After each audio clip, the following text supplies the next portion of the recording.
श्री गुरो श्रीयुतपदकमलं श्रीगुरून् वैष्णवांश्च श्रीरूपं साग्रजातं सहगण रघुनाथान्वितं तं सजीवम् साद्वैतं सावधूतं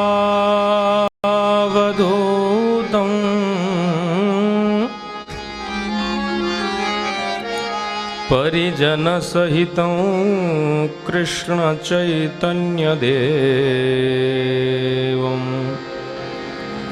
श्रीराधाकृष्णपादान्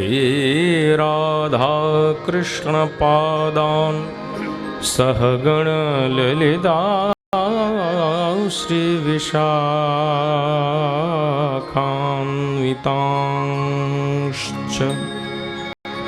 धनञ्जयं वसुदामं श्यामलं पीतवसनं द्विभुजं वेणुहस्तं च गोपवेशं धरं भजे। ध्यानमूलं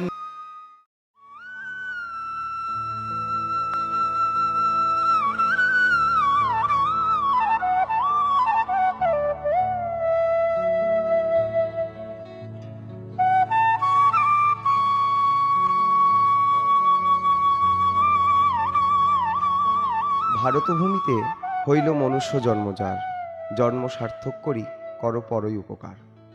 পৃথিবীর মধ্যে অবস্থিত এই এক পুণ্যভূমি, যাহার নাম ভারতবর্ষ। যুগ যুগ ধরে শ্রী ভগবান, দেবদেবীগণ, সাধক ও মহাপুরুষেরা পুনঃ পুনঃ এসে প্রকট হয় এই ভারতের মাটিতে। জীবেরও নিস্তার লাগি নন্দসুত হরি, ভুবনে প্রকাশ হন গুরুর উপধরি। ঠিক তেমন শ্রীকৃষ্ণ গুরুরূপে এসে প্রকট হয়েছিলেন ভারতের অন্তর্গত পুরুলিয়া জেলার জারগো গ্রামে। এই পুরুলিয়া ও ঝাড়খণ্ডে একে অপরের সাথে মেলবন্ধন রেখে শ্রী গৌরাঙ্গদেবের লীলার সাক্ষী হয়ে রয়েছে। এই ভূমি সুবর্ণবর্ণ শ্রী গৌরসুন্দরের চরণ পরশ পেয়ে সুবর্ণরেখা নদীকে ধন্য করে পাষাণ গলিয়ে স্থাবর জঙ্গম হয়ে বন্য পশুকেও করেছেন প্রেমোন্মত্ত। গ্রামদিগকে করে তুলেছেন প্রেমের আলয়। তাই তো শ্রী গুরু গুরুগণ প্রকট হয়েছেন এই প্রেমেরও ভূমিতে। জয় জয় শ্রী গুরু প্রেম কল্পতরু, অদ্ভুত যাহাক প্রকাশ। শ্রী গৌরসুন্দরের নিত্যলীলা পরিকর শ্রী দ্বাদশ গোপালগণের মধ্যে অন্যতম শ্রী ধনঞ্জয় পণ্ডিত ঠাকুর পরিবারভুক্ত মদীয় গুরু পরম্পরা ধারার অন্যতম আচার্য চরণ শ্রী গোপালচন্দ্র ঠাকুর গোস্বামীজিরও আবির্ভাবস্থলী এই স্থানেই। তিনি আমাদের পরম গুরু মহারাজজির শ্রী গুরু পাদপদ্ম। দাদু মহারাজজি ছিল 108 কুঞ্জবিহারী দাস বাবাজি মহারাজের প্রকটভূমি শ্রী গৌরাঙ্গ পাদপীঠের কাছেই ঝালদা থানার অন্তর্গত মেষা নামক এক পল্লী গ্রামে।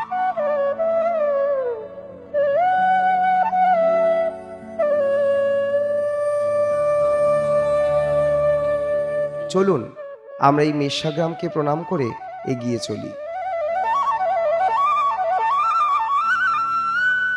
মদীয় পরমারাধ্যতম সকল মঙ্গলপ্রদ প্রেম কল্প তরু বরদাতা শ্রী গুরু মহারাজজির আবির্ভাবস্থলীর দিকে। হ্যাঁ, এই সেই অপ্রাকৃত ভূমি, যে ভূমি শ্রী গুরু মহারাজজির শৈশবের লীলার সাক্ষী হয়ে রয়েছে।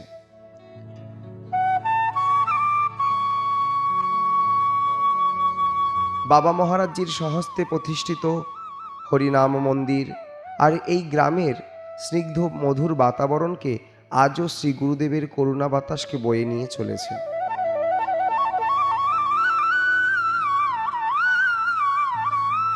মহারাজজির বাল্যকালের খেলাধুলা থেকে শুরু করে রামলীলা, কাব্য, নাট্য, অভিনয়ের এই সেই বটবৃক্ষতলা।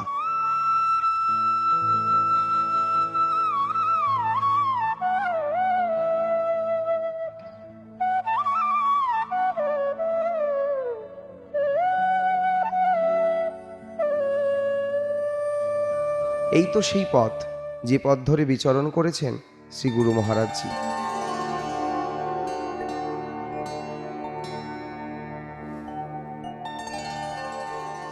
অবশেষে এসে পৌঁছালাম পরম আরাধ্যতম শ্রী গুরু মহারাজজির শুভ আবির্ভাবস্থলীতে।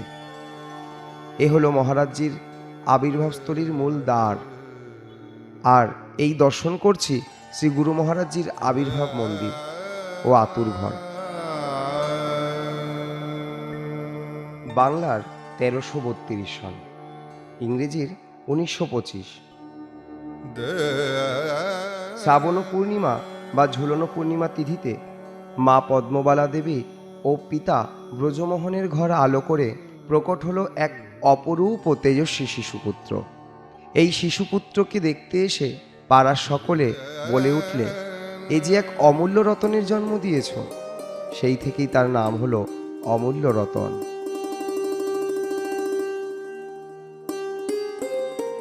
ছোট থেকেই অধ্যয়নের সাথে সাথে রামায়ণ পাঠ, রামলীলা অভিনয়, হরিকথার প্রসঙ্গে খুব আবেশও দেখা যায়।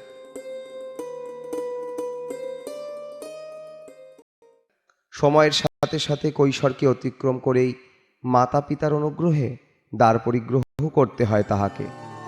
এর সাথে চলতে থাকে মহারাজজির শিক্ষকতা জীবন।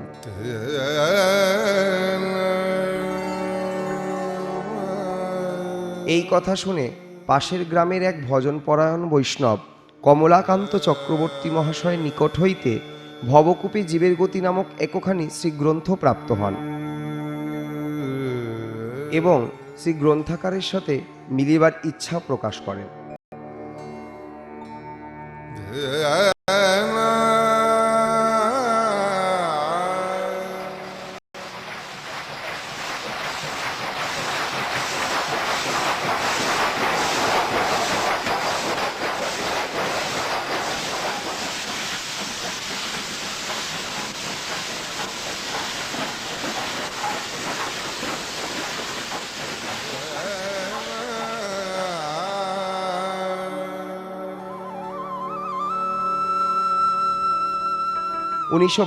সালে শ্রী রাধাকুণ্ড তটে এসে উপস্থিত হন ও তাহার নিকট দীক্ষা গ্রহণ করেন।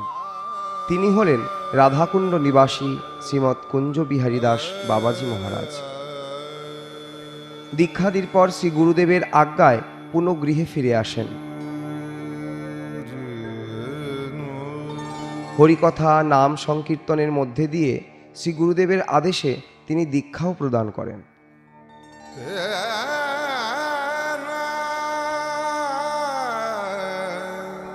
হৃদে প্রবল বৈরাগ্যের জন্ম নেয় ও সংসার ত্যাগ করে বাবাজি হয়ে শ্রী রাধাকুণ্ড তটে ভজন করবার মানসে শ্রী গুরু মহারাজজির নিকট একখানি পত্র লিখে অনুমতি চান। সব কিছু জেনে শ্রী গুরু মহারাজজি জানালেন, মাতৃদেবী অপ্রকটের পর তুমি একেবারে শ্রীকুণ্ড তটে চলে এসো।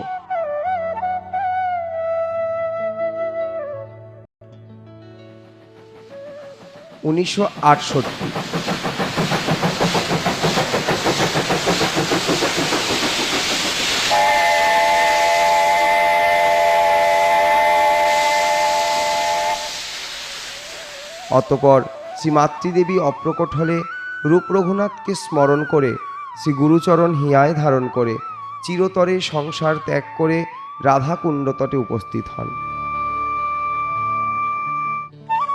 এবং শারদ উৎসবের নবমী তিথিতে শ্রী গুরু প্রদত্ত বৈরাগ্য বেশ আশ্রয় করেন।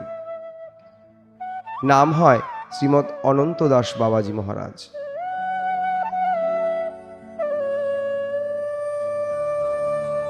শুরু হলো আরেক জীবন।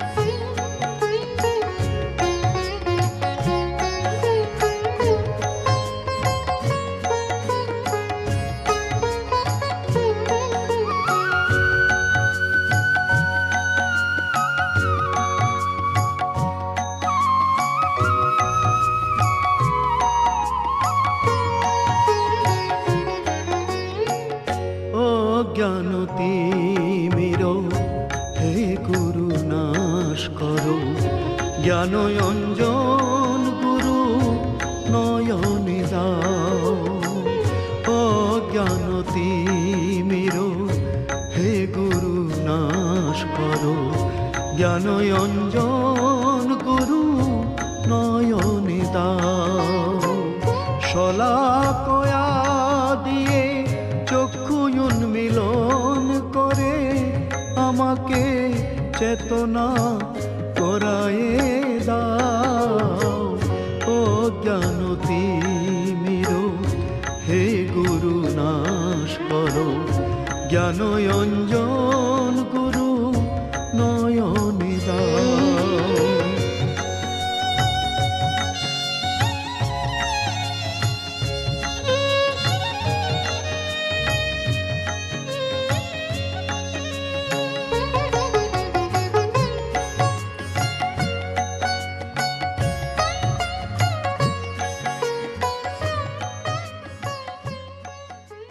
এর সাথে সংস্কৃত অধ্যয়ন, আবার কখনো বা মাদুকরি করা, একটু বিশ্রামের পর হরিকথা বলা। একদা শ্রী নারদ তিনি এই বিশ্বের থেকে বৈকুণ্ঠে যাচ্ছেন, শ্রী নারায়ণের লোকে যাচ্ছেন সমুদ্রের তীর দিয়ে। তো দেখছেন একটা ছোট পাখি এক এক বিন্দু করে জল ঠোঁটে নিয়ে আর দূরে ফেলে ফেলে দিচ্ছে। কৌতূহলী ঋষি দাঁড়িয়ে দাঁড়িয়ে দেখলেন, আশ্চর্য লাগলো, খাচ্ছেও না, ফেলে ফেলে দিচ্ছে। নিকটে এলেন, প্রশ্ন করছেন, ওই জলটা যে একটু এক ফোঁটা করে ফেলে দিচ্ছ, কি জন্য? খাচ্ছেও না, কিছু না। একদিন সমুদ্রের ঢেউ এসে আমার সেই প্রিয় ডিমগুলিকে ভাসিয়ে নিয়ে গেল। তো ঋষি বল, আমি ইচ্ছা করেছি যে এই সমুদ্রের জলটা ফেলে শেষ করে আর ডিমগুলো বের করে নেব। আশ্চর্য ব্যাপার, মুনিকেও আশ্চর্য লাগলো। বললো, কোটি গল্পে হবে না, কোটি জন্মে পারবে না। পারি না পারি, কিন্তু যাকে আমি ভালোবাসি এই তার জন্য আমার সাধনাইটি যে আমার আনন্দের, এই কথাটা মুনিকে একটু লেগে গেল। মনে মনে ভাবছেন তার একটা ক্ষুদ্রতম সৃষ্টি, সেই কথা বলছে।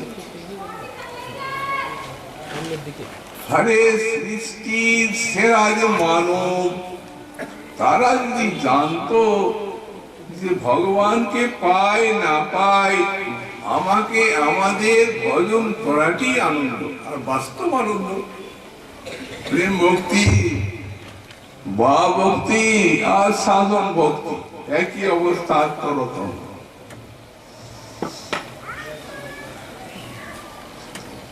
সে যেতে প্রেম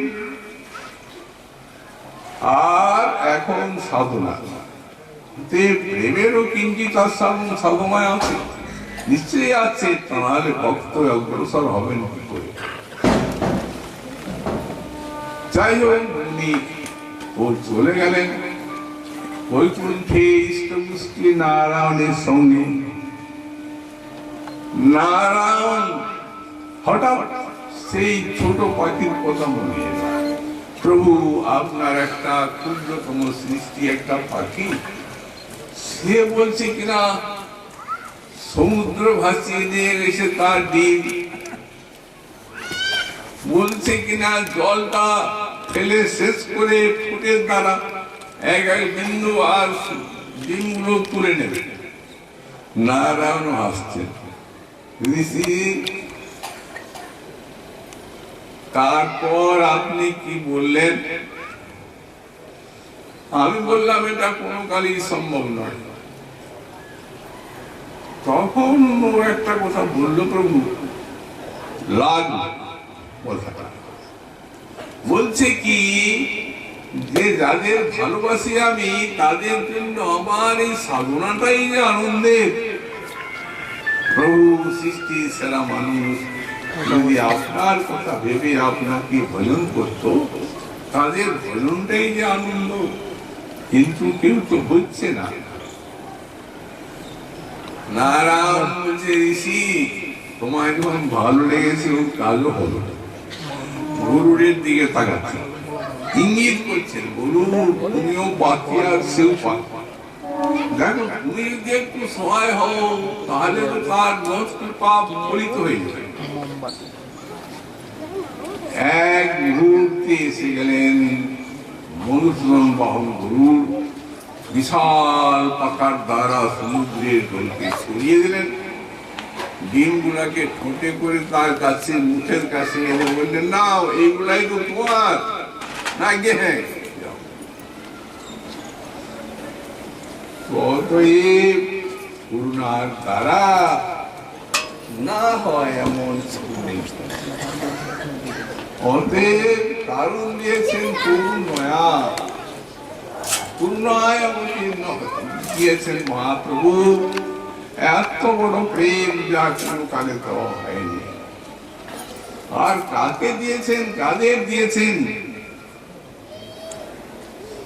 আমাদের শ্রীল প্রভুধানন্দ সরস্বতী পাদ বললেন, পাত্রা পাত্র বিচরণান নকুন্তে ন সং করং বিক্ষতে দেয়া দেহ বিমর্শকু নহি নবা কাল প্রতীক্ষ প্রভু সৈক্য শ্রবণেক্ষণ প্রণমন ধ্যানাদিনা দুর্লভম দত্তে ভক্তিরসং স্বয়ং ভগবান গুর পরং মে গতি।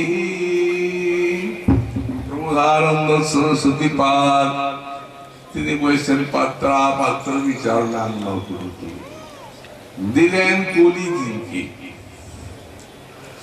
ভাগবতে আমরা দেখতে পাই কলিজীব অতিশয় দুর্গত। ভাগবত বলেন, প্রায় নালপালস সভ্য কলাবস্মিন যুগে জনা মন্দা সুমন্দ মতয় মন্দ ভাগ্যা সুপদ্রুতা अस्मिन् कलौ युगे जना प्रायो अल्पायुष भवन्ति। এই যে কলিযুগ, এই কলিযুগে ২০-৫০ বছর বাঁচে মানুষ, অল্পায়ু। শুধু তাই নয়, তারা মন্দা, অর্থাৎ এই অল্প আয়ুতে যদি ভজন করত তো তবু পরমার্থ লাভ করতে পারত। কিন্তু তারা অলস, সব কঠিন কঠিন কাজ করবে, সংসারের কাজ। কিন্তু ভজন করতে বললেই মুখ বাজিয়ে বসবে, যেন ভগবান তাদের ফাঁসি হুকুম শোনাবে। সুতরাং বুঝবে না, অলসা। শুধু তাই নয়, মন্দ মতয়, মতিটিও মন্দ, অসৎ করে ভাবিত হয়। ওই যুগের মানুষের বুদ্ধি মন্দ ভাগ্যা। আবার বলছেন, যদি বা কোন মহৎ সঙ্গে ভজনের পথে চলতে যায়, নানা প্রকার অনর্থ এসে তার ভাগ্য সেদিকে ব্যাহত করে দেয়, ভজন করতে দেয় না। শত শত প্রমাণ আমাদের চোখের সামনে। লাভ, পূজা, প্রতিষ্ঠা, পাপ, তাপ, অসৎ কার্য ইত্যাদি কত শত ভক্তের সাধুকের নিকটে আসে। মন্দ ভাগ্যা। শুধু তাই নয়, সুপদ্রুতা, রোগ, শোক, জরা, ব্যাধি ইত্যাদিতে গ্রন্থর পীড়িত। তারা কি ভজন করবে? এইরূপ যে করেছি, মহাপ্রভু তাদিককে দিলেন সেই ব্রহ্ম মহাদেবাদির বাঞ্ছিত ব্রজ প্রেম, রাধা প্রেম, অনর্পিত তরি। এভাবে বেশ কিছু বছর কেটে গেল।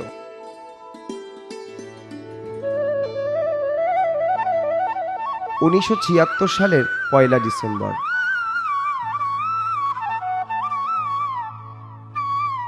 পরম গুরু মহারাজ নিত্যলীলায় প্রবিষ্ট হওয়ায় তাহার বিরহে তিনি ভেঙেও পড়লেন।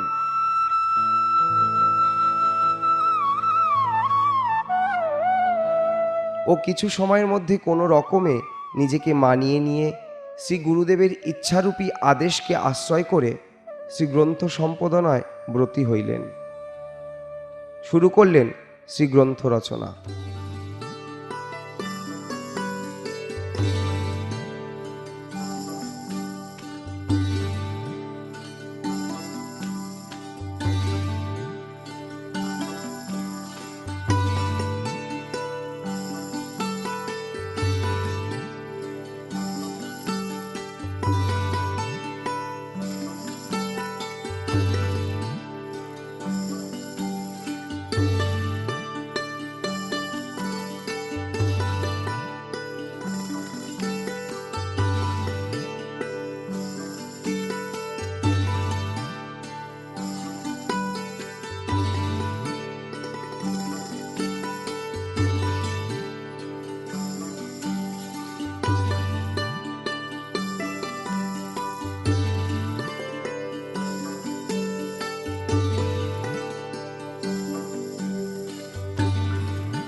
সমগ্র ভারতবর্ষ হয়ে সারা পৃথিবীর নানান দেশে তাহার রচিত শ্রীগ্রন্থের মাধ্যমে রূপ সনাতনাদি গোস্বামীগণের ভাবাদর্শ প্রচার হতে থাকে।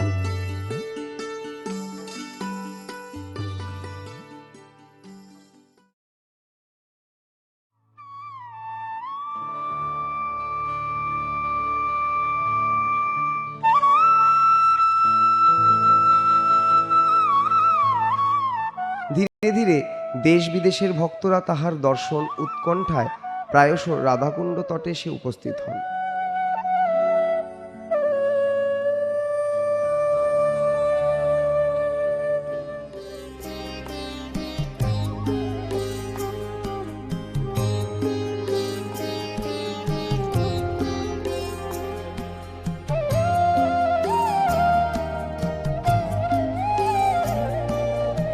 তিনিও সকলের মধ্যে ভাগবত আলোচনাও করিতেন।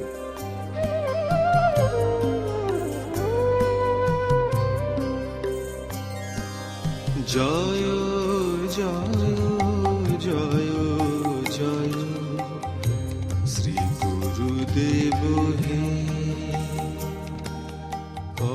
অত বয়স হলেও তিনি তাহার নিয়মানুবর্তিতা, সদাচার, নিষ্ঠা হইতে এক পাও পিছু হাঁটেননি। কৃষ্ণ গুরু রূপে ভবে প্রকট হে প্রিয় পূজ্য।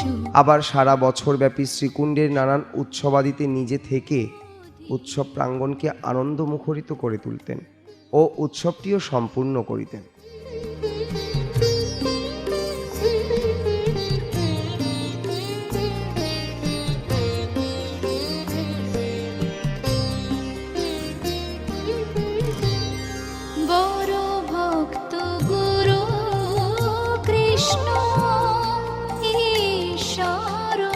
মা জানোবার উৎসব সেরে কোনো কোনো বছর তিনি শিলং যেতেন।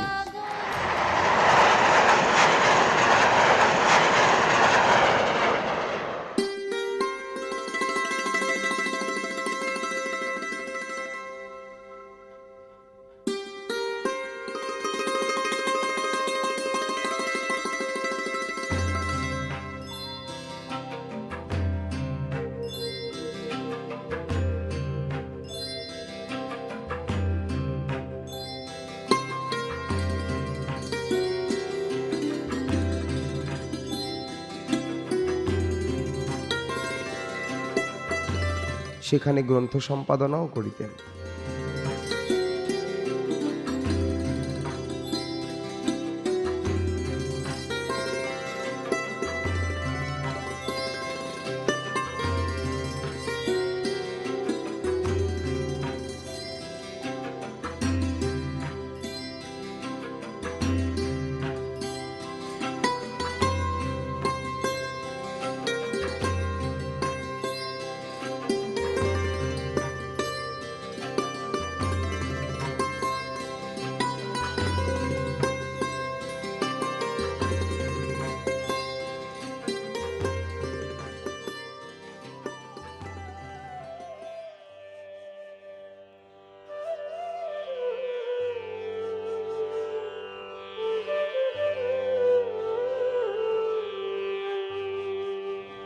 মঙ্গল আরতি গৌর কিশোর,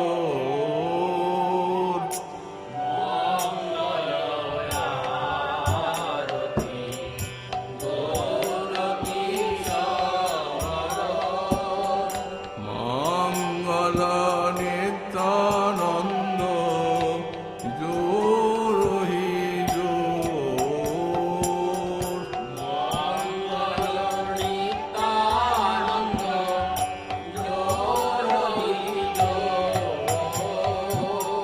মঙ্গল শ্রী অদ্বৈত ভকতহি সঙ্গে।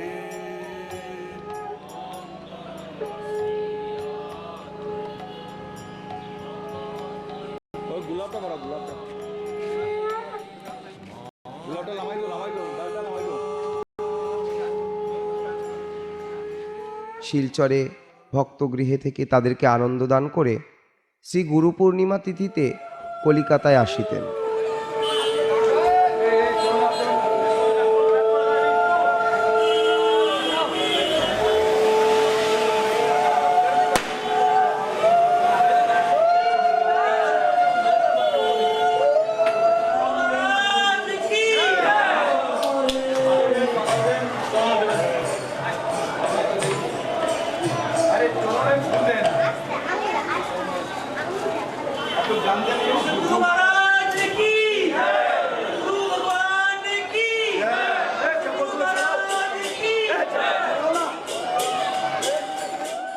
এই তিথিকে আশ্রয় করে বহু ভক্তের মাঝে তিনিও হরিকথার মাধ্যম দ্বারা শ্রাবণের বাড়ি ধারার ন্যায় প্রেম ও কৃপা বর্ষণ করিতেন। নিঃসম্বর দ্বিজবর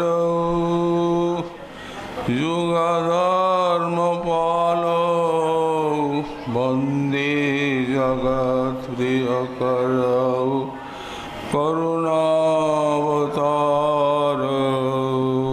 ভগবানীশ্বরি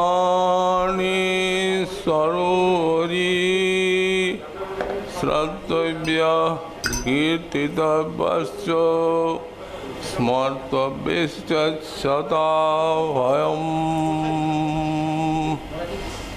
বলছেন মহারাজ,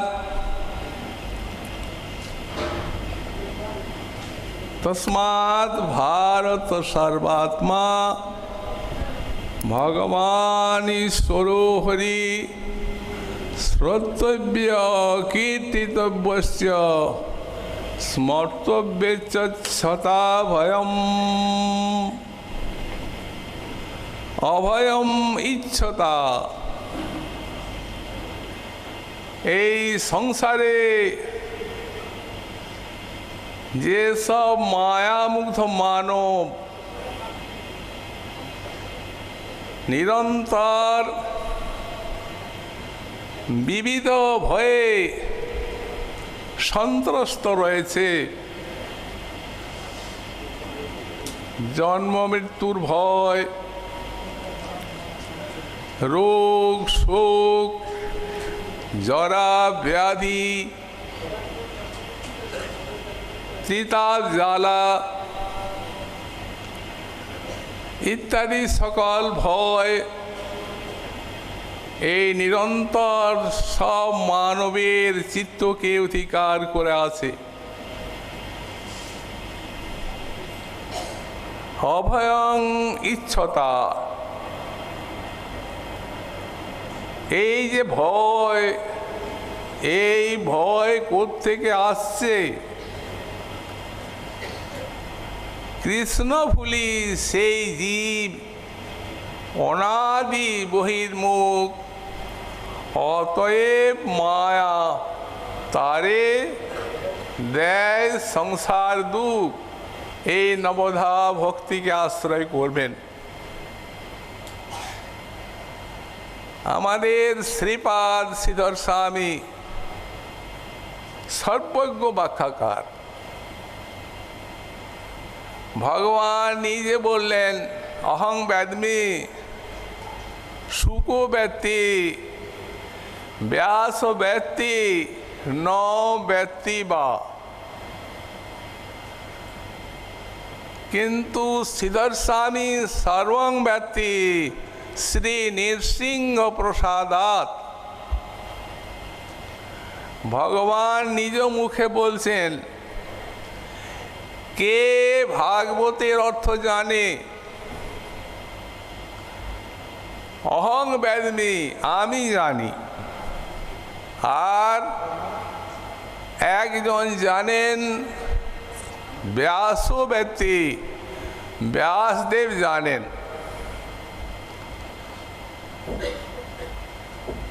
আর না, তারপরে বলছেন সুকো ব্যক্তি, সুক মুনি জানেন।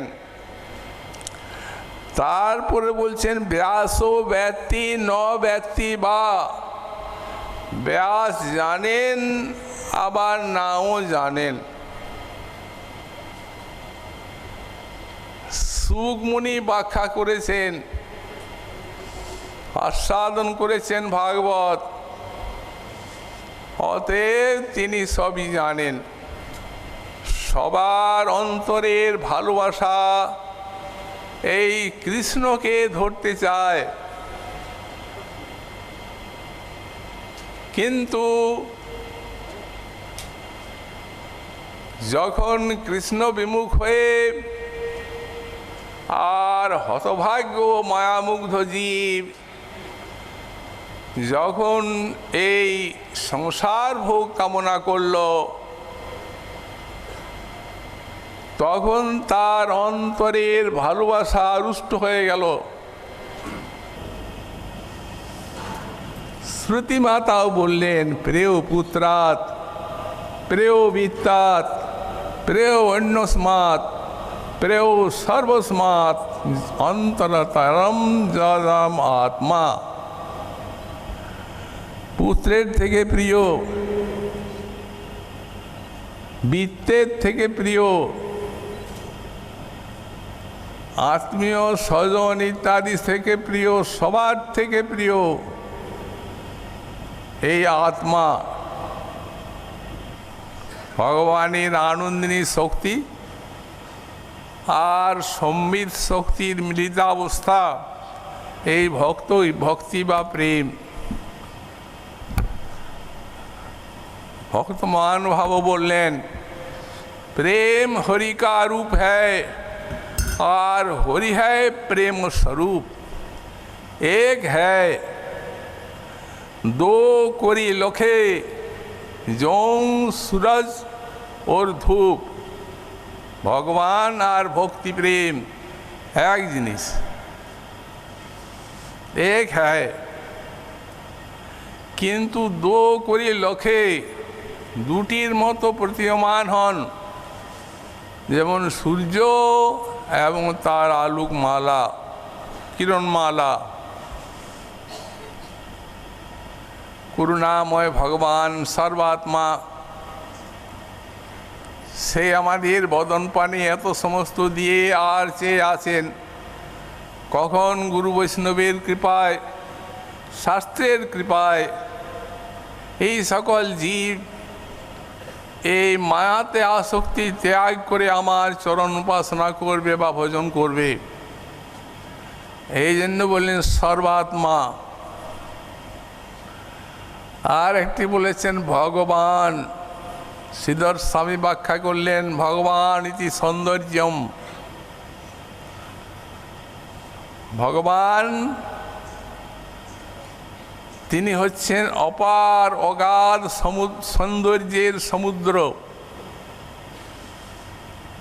আমাদের মহাপ্রভু চৈতন্য চরিতামৃতে বললেন ভগবান কত সুন্দর, তা আমরা ক্ষুদ্র কীট জীব বুঝতে পারবো কি? যে রূপের এক কণ ডুবায় সর্বভুবন, সর্বপ্রাণী করে আকর্ষণ। ভগবান সৌন্দর্যের সিন্ধু, কিন্তু জগৎকে ডুবাতে সিন্ধুর দরকার হয় না, বিন্দু। ভগবানের সুন্দরতা যদি জীব এক বিন্দু উপলব্ধি করে, বেশি তো করার সামর্থ্য জীবের নাই, কারণ জীব তো ক্ষুদ্র জীব। আর ভগবান যদি অধিক আস্বাদন করান কৃপা করে তো করবে। আজ মহাপ্রভু সাক্ষাৎ এলেন, রাধা কৃষ্ণ মিলিত বিগ্রহ। এই উপাসনাটি, এই ভালোবাসাটি ভগবানের সমগ্র জীবকে, সমগ্র মানবকে জানিয়ে দেওয়ার জন্য। ভগবান ইতি সৌন্দর্যম। যোগমায়া চিৎ শক্তি বিশুদ্ধ সত্য পরিণতি, তার শক্তি লোকে দেখাইতে এই রূপ রতন